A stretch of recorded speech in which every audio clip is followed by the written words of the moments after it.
Hey, Veritas. Yeah, a response here to some of the points you're making in your resurrection series here.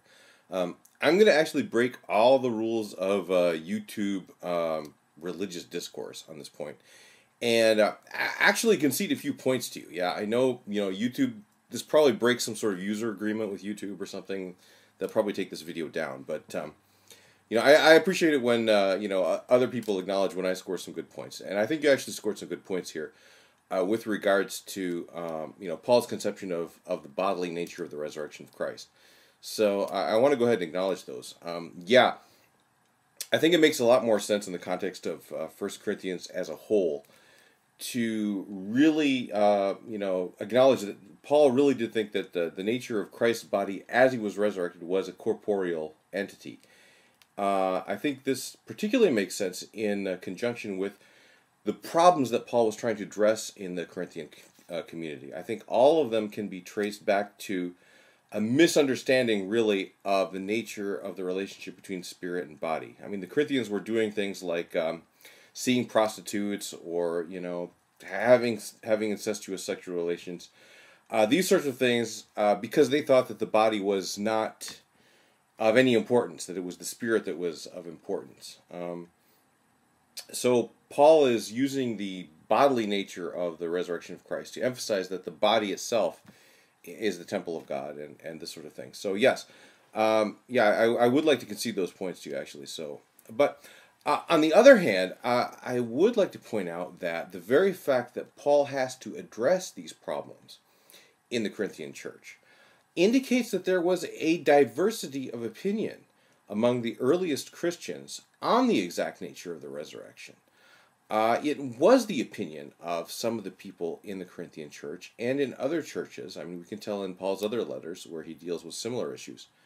It was their opinion that the nature of the resurrection of Christ was a purely spiritual resurrection. Okay, the very fact that Paul has to address this subject in so many of his letters really indicates that there was a diversity of opinion. Now, where could they have been? Where could they have gotten this idea? These what would later turn out to be unorthodox opinions about the nature of the resurrection of Christ. I can only assume that they got it from some of these apostles that were circulating through. I mean, Paul mentions several people. I mean, Peter probably moseyed through the Corinthian church. A fellow by the name of Apollos, the namesake of our mutual friend Jack, Life of Apollos here on YouTube.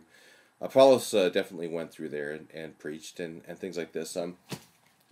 Also, the Didache, one of my favorite early texts, talks about these apostles wandering through and it gives explicit instructions on.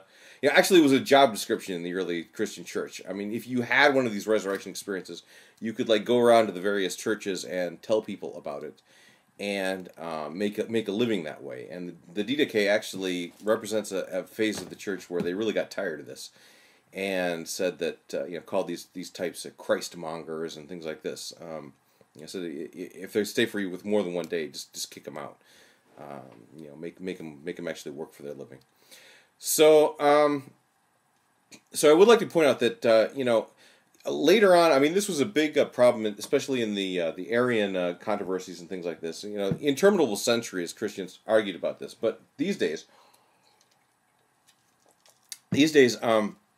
everybody, all Orthodox Christians really, Orthodox Christianity does acknowledge the corporeal nature of the resurrection of Jesus Christ. Okay, that being said, if you look at Paul's resurrection experience, okay, he doesn't really talk about it a lot in any of his letters. I mean, the closest he comes is my quotations from Galatians there. And he never talks about it, this is my resurrection experience, and that's the point of what he's talking about. He always talks about it in the point of some other thing. He never really addresses it. He never really describes it. If you can find some more accurate description of Paul's resurrection encounter with the resurrected Jesus than what's in Galatians, let me know, because I'm unaware of anything like that. And it really doesn't indicate that Paul met any body or actually touched any body that's there. You mentioned the resurrection appearances as described in the book of Acts. Now, this is very problematic. First of all, these aren't multiply attested. Okay, we only have them from the book of Acts, and and also they are highly contradictory with each other. Acts contradicts itself continually in its recollection of these things. Sometimes the other people hear the voice but don't see the light. Sometimes they see the light but don't hear the voice. Sometimes they're standing up. Sometimes they're falling down. You know, it's really if you're looking at it from a historical perspective, if you're really putting on your historian hat and looking at this, it's not multiply tested. It only occurs in Acts. The text of the body of Acts is very unstable. Varying up to 10% between the Alexandrian and the Western versions of the book of Acts. If you're really putting on your historian Acts, this is definitely, Paul's resurrection experience as described in the book of Acts really does look like later mythicizing tradition. I'm afraid to say.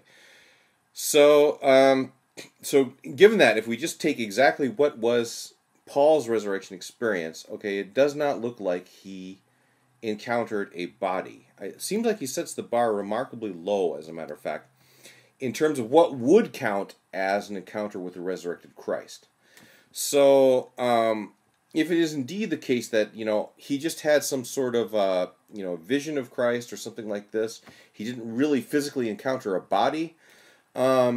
When he talks in 1 Corinthians about these 500 people, for example, who saw Christ, or Peter seeing Christ, or all these other guys seeing Christ, or any of these apostles that were circulating around seeing Christ, it really brings into question whether they actually physically encountered the body of Christ either. So if you're just doing it from your historian hat, it's really problematic trying to establish any corporality of the resurrection experiences of any of these people. Like I said, Paul is the only person we have in the New Testament or anywhere else who stands up and writes, in his own voice with his own pen, saying, "I saw the resurrected Christ," and he never describes it as being an encounter with a body. That being said, I do want to concede your point, okay? I do think that Paul actually did conceive of the resurrection of Christ in a bodily fashion. In this case, it contrasts markedly with, for example, Socrates in his final, in his defense and the last days of Socrates, these sorts of things. Socrates very much denigrated the body. He said, I'm immortal, I'm a spirit, this body's going to die, and it's just worthless, it's not the best part of me, all this kind of stuff. So these sorts of spirit type of things definitely don't reflect a Jewish mainline thought. They definitely reflect, Greek influence on Christian thought. So at any rate, thanks a lot.